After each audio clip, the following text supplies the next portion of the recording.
Watch this. I can put that in there. I bought this one to make something different out of it. You can pull off the heads. You don't have to cut off the head. Yeah. Dano Brown is a 36-year-old warehouse worker from Victorville, California.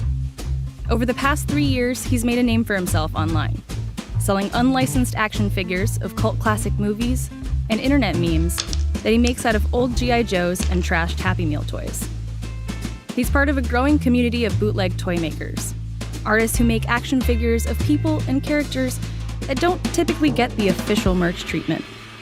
This one is just a really weird NASCAR toy where the guy's face just looks really weird, and I just always thought it looked like Steve Buscemi. So then I just decided to give him some new clothes and give him some lipstick. Every once in a while I get an idea just looking through parts in between other projects, and I just saw the head. It's actually Walter White. I just painted so you can't see his goatee anymore. Just left him with a mustache, and it's a Polly Pocket body. Polly Pocket? Yeah, not the little Polly Pockets, the bigger size ones that you could dress up. Wow. Yeah. I really just wanted some stuff to hang up in my shed, in my game room with all my other stuff. And I found a guy named Dan, Death by Toys, who made bootleg Nintendo toys. And I bought some, and when I got them, I got really inspired, and I thought maybe I could make them. And luckily, he was nice enough to give me the basics on how to get started, and I made a bunch of stuff that nobody will ever see, that's just Frankenstein pieces, and eventually started making stuff that I liked, and I was just making it for myself to hang up. Have you ever gotten in trouble for using someone else's image for this? No, I've never gotten in trouble. I did have this guy, this Bob Ross, listed on eBay recently, and eBay pulled the auction and said that they were asked to by the Bob Ross company. So I didn't get in trouble, but they just told me to stop. And since I do typically only make one of each piece, my thinking on it is if somebody asks me not to sell it, either it's already sold and I can't do anything about it, or I'm only losing out on maybe a day's work. It's not that big a deal. So are you looking for anything specific today? Today, not really, no. I'm just trying to get out of the house and just trying to fill up my boxes full of more parts. Okay. I mostly look for scale, like the old Star Wars toys, 3 3/4 inches, the old G.I. Joe. Like even something like this looks nothing like a G.I. Joe, but I could maybe use, her hands or something. I don't really discriminate. If they give me a good deal on a bunch, then I'll just buy a bunch, and a lot of it will never get used. How much for these? $2. Thank you. How much for this guy? They're 2 for $5. 2 for $5? I'll take these two, please. I hate when I end up regretting not getting something. So I would rather just waste money on crap that I end up not using than be at home wishing that I would have bought it.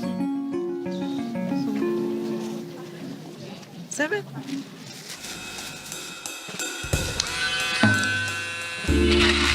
This is gonna be Frank Reynolds, Danny DeVito. And basically I'm gonna take this head, I'm gonna add some hair, I'm gonna make some glasses for him.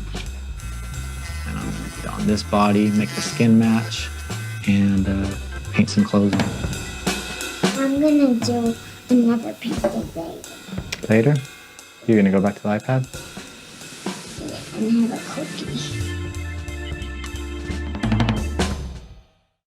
What strikes you as a good idea for a toy? How do you come up with the things that you're gonna make? And sometimes I think of something and I just know it will be popular, like Anchorman. I'm not even a huge fan of that movie, but I know a lot of people like it, and I saw an easy recipe right in front of me, and I put it together. The ideas that excite me, the ones that I come up with where I can't wait to get started on, are always the ones that I know are gonna make people laugh.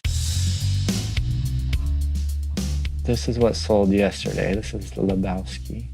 Okay. How much did that one go for? $296. And what exactly is it? It's a joke. It's Donnie from The Big Lebowski in the coffee can. It's his ashes. It's just a tiny coffee can. What's the most that you've ever made on a toy? My last auction before the Lebowski was the Jerk, and it ended at $700. What's your day job? I work in a warehouse. I just load trailers, just lift boxes all day. How does this supplement what you make at your regular job? Actually, between the auctions and the commissions and then my own projects and then the checks from the art galleries, I actually make more money on art than I do at my warehouse job. I've worked a job now for 13 years and supported my family with it, and I can't walk away from 13 years off of having just one good year of doing art. If it keeps going the way it is, I would like to eventually do art full time, but I don't want to get ahead of myself. I don't want to be the guy that had a cool year and then threw away everything for it.